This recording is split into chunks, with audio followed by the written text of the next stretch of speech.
Rank list കാലാവധി അവസാനിക്കാൻ മണിക്കൂറുകൾ ശേഷിക്കെ വനിതാ CPOമാരോട് മുഖം തിരിച്ച സർക്കാർ കഴിഞ്ഞ 18 ദിവസമായി ഭരണസിരാ കേന്ദ്രത്തിന് മുന്നിൽ വിവിധ സമരമുറകളുമായി പ്രതിഷേധം നടത്തിയിട്ടും ഫലം കാണുന്നില്ല. സമരകാലയളവിൽ 45 പേർക്ക് അഡ്വൈസ് മെമ്മോ നൽകിയെങ്കിലും നിയമനം നടന്നത് 50% താഴെ മാത്രമാണ്. എസ് ശാലിനി ചേരുന്നു വിവരങ്ങളുമായി. ശാലിനി, CPO വനിതാ റാങ്ക് ലിസ്റ്റ് കാലാവധി അവസാനിക്കാൻ ഇനി മണിക്കൂറുകൾ മാത്രമാണ് അവശേഷിക്കുന്നത്. പക്ഷേ സർക്കാരിൻ്റെ ഭാഗത്തു നിന്ന് അനുഭാവപൂർണമായ ഒരു നീക്കവും നടക്കുന്നില്ല എന്നുള്ളത് നിരാശയിൽ തന്നെയാണോ വനിതാ CPOമാർ?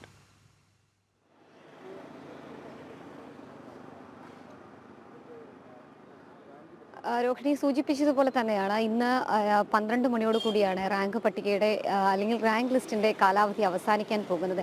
ഏറെ പ്രതീക്ഷയോടെയാണ് 18 ദിവസങ്ങൾക്ക് മുൻപ് ഏപ്രിൽ 2-ാം തീയതി ഇവർ ഈ സമരപ്പന്തലിലേക്ക് എത്തിയത്. ആ സമരപ്പന്തലിലേക്ക് എത്തിയ അന്ന് മുതൽ പ്രതീക്ഷയും ഒപ്പം തന്നെ സർക്കാരിന്റെ ഭാഗത്തു നിന്നൊരു അനുഭാവപൂർണ്ണമായ നടപടി ഉണ്ടാകുമെന്നുള്ളൊരു പ്രതീക്ഷ വെച്ചുകൊണ്ട് തന്നെയാണ് ഇരുന്നത്. പക്ഷേ ഇന്നലെ 45 പേർക്ക് ഇവിടെ സമരമിരിക്കുന്ന 3 വനിതാ CPO റാങ്ക് ലിസ്റ്റിലുള്ള ഉദ്യോഗാർത്ഥികൾക്കടക്കം 45 പേർക്ക് അഡ്വൈസ് മെമ്മോ നൽകിയതല്ലാതെ കാര്യമായ രീതിയിലുള്ള നിയമനങ്ങളൊന്നും തന്നെ ഈ റാങ്ക് പട്ടികയിൽ ഉണ്ടായിട്ടില്ല.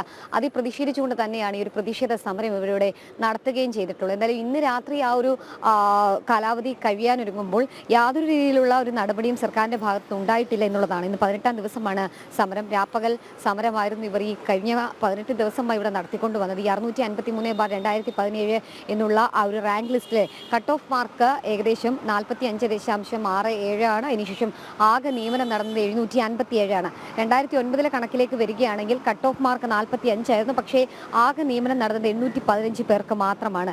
ഈ തവണത്തെ നിയമനം എന്നുള്ളത് വെറും 292 നിയമനങ്ങൾ മാത്രമാണ് ഈ കാലയളവിൽ PSC നടത്തിയിട്ടുള്ളത്. അതിനെതിരെയാണ് ഇത്തരത്തിൽ ശക്തമായ ഒരു പ്രതിഷേധ പരിപാടി കഴിഞ്ഞ 18 ദിവസമായി ഇവരിവിടെ നടത്തുകയും ചെയ്തിട്ടുള്ളത്. സേനയിലെ അംഗബലം കൂട്ടാനുള്ള ഫയൽ പാസാക്കി WCPO ഉദ്യോഗാർത്ഥികളെ പരിഗണിക്കുക എന്നുള്ളൊരു ആവശ്യമാണ് അവർ മുന്നോട്ട് വെക്കുന്നത്. ഒപ്പം തന്നെ യൂണിഫോം സ്വപ്നം കണ്ട പലരുടെയും അവസാന അവസരമാണ്. പലരും ഈ ഒരു ലിസ്റ്റിലോടുകൂടി അവരുടെ ഏജ് പരിമിതി കടക്കുന്നുണ്ട്. അപ്പോൾ ആ ഒരു പരിമിതിക്കുള്ളിൽ നിന്ന് അവർക്ക് ലഭിക്കാവുന്ന ഏറ്റവും ഒരു സ്വപ്ന ജോലിയാണ്. ആ ജോലിയാണ് ഇപ്പോൾ ഈ സങ്കടക്കടലായി കണ്ണീർ കടലായി മാറിക്കൊണ്ടിരിക്കുന്നത് എന്നുള്ളതാണ്. കഴിഞ്ഞ കുറേ ദിവസങ്ങളെ നമുക്കിപ്പോൾ ഈ സമരപ്പന്തലിലേക്ക് നോക്കിയാൽ ഭൂരിഭാഗം ആളുകളും രാവിലത്തെ റിഫ്രഷ്മെന്റിനും ഒക്കെ ആയിട്ട് പുറത്തേക്ക് പോയിട്ടുണ്ട്, കുളിക്കാൻ പോയിട്ടുണ്ട്. ബാക്കി ഇവിടെ ആകെ ഉള്ളത് കുറച്ച് പേർ മാത്രമാണെങ്കിൽ പോലും വരും മണിക്കൂറിൽ കൂടുതൽ ആളുകൾ ഈ സമരപ്പന്തലിലേക്ക് സമരവേദിയിലേക്ക് എത്തുകയും ചെയ്യും. അവരൊക്കെ ഇവിടെ ഈ സ്ത്രീകളാണ്, പെൺകുട്ടികളാണ്, ചെറിയ പ്രായമുള്ള പെൺകുട്ടികളാണ്. അവരൊക്കെ ഈ ഒരു റോഡിന്റെ ഈ ഒരു ഫുട്പാത്തിൽ ഇങ്ങനെ കിടന്ന് ഉറങ്ങേണ്ട സാഹചര്യം അത് സർക്കാർ തന്നെ ഉണ്ടാക്കിയതാണ്,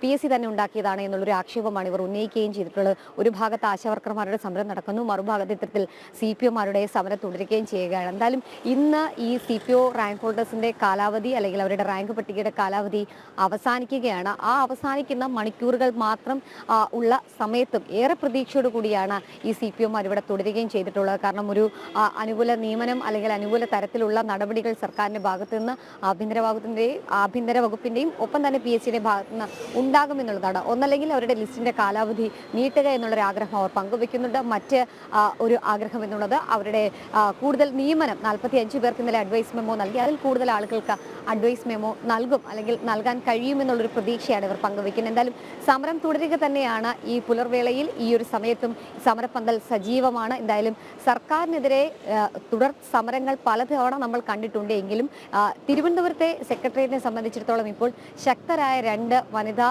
കൂട്ടായ്മകൾ, ഒരു ഭാഗത്ത് ആശാ സമരം നടക്കുന്നു, മറുഭാഗത്ത് വനിതാ CPOമാരുടെ സമരം നടക്കുന്നു. എന്തായാലും ഈ മണിക്കൂറിലും സമരം തുടരുകയാണ്. സർക്കാരിന്റെ ഭാഗത്തുനിന്ന് ഒരു അനുകൂല തീരുമാനം അല്ലെങ്കിൽ ഒരു ഇടപെടൽ ഉണ്ടാകുമെന്നുള്ള പ്രതീക്ഷയാണ് ഈ മണിക്കൂറിലും CPOമാർക്ക് ഉള്ളത്.